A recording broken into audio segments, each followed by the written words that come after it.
নমস্কার, আমি স্নেহা আপনাদের সকলকে আমাদের চ্যানেলে স্বাগত জানাই। আজকে আমরা বানাবো খেজুর গুড়ের পায়েস। এর জন্য কি কি উপকরণ লাগবে আর কিভাবে বানাবো চলুন ঝটাপট দেখে নেওয়া যাক। এখানে আমি এক বাটি গোবিন্দভোগ চাল নিয়ে নিয়েছি। এরপর আমি কিছুটা পরিমাণে কিশমিশ নিয়ে নিয়েছি। আর নিয়ে নিয়েছি কিছুটা পরিমাণে কাজু বাদাম।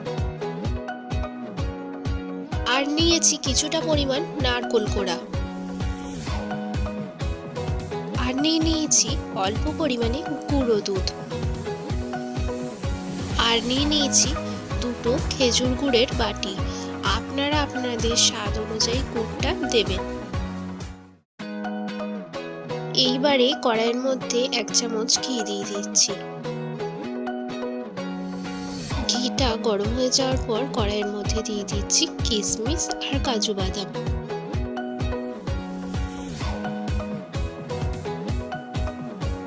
কাজু বাদাম আর কিশমিশ অল্প ভেজে তুলে নিচ্ছি।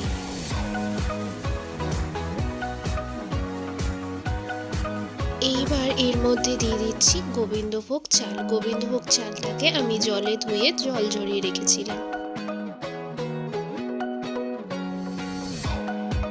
চালটা 3 থেকে 4 মিনিটের জন্য ভালোভাবে নাড়াচাড়া করে ভেজে নিতে হবে।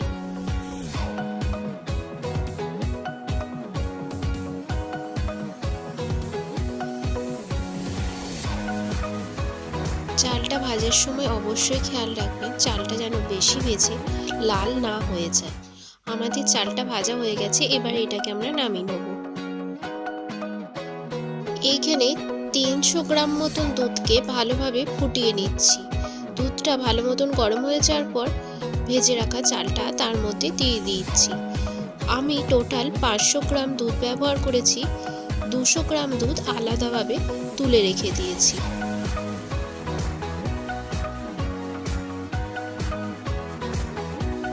এইবার এর মধ্যে দিয়ে দিচ্ছি সামান্য পরিমাণে নুন। নুনটা দিচ্ছি স্বাদের ব্যালেন্সের জন্য। এবার নুনটাকে ভালো মতন মিশিয়ে নিচ্ছি। চালটা 80% সেদ্ধ হয়ে যাওয়ার পর আমরা এর মধ্যে বাকি 200 গ্রাম দুধটা দিয়ে দেব।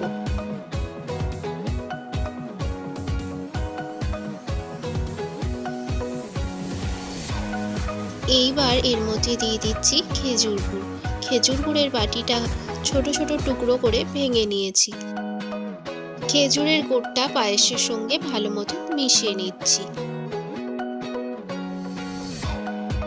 খেজুর গুড়টা গলে যাওয়ার পর গরম জলে গুলে গুঁড়ো দুধটাকে পায়েসের মধ্যে দিয়ে দিচ্ছি।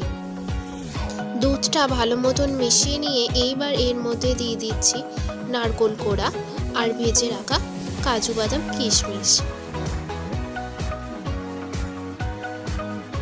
সব কিছুকে পায়েসের সঙ্গে ভালো মতন মিশিয়ে কিছুক্ষণের জন্য ফুটিয়ে নেব।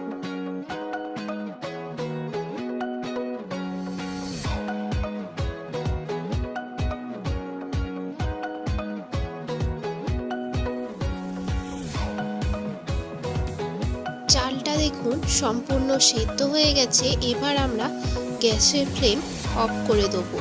আমাদের খেজুর গুড়ের পায়েস তৈরি। এইবার শীতে আপনারাও এইভাবে চটজলদি খেজুর গুড়ের পায়েস বাড়িতে বানিয়ে নিন। আজকের রেসিপি আপনাদের কেমন লাগলো সেটা আমাকে কমেন্ট সেকশনে জানাতে ভুলবেন না। ভিডিওটা ভালো লাগলে একটা লাইক করে দেবেন। সবাই ভালো থাকবেন, সুস্থ থাকবেন। আজকের মতো টাটা।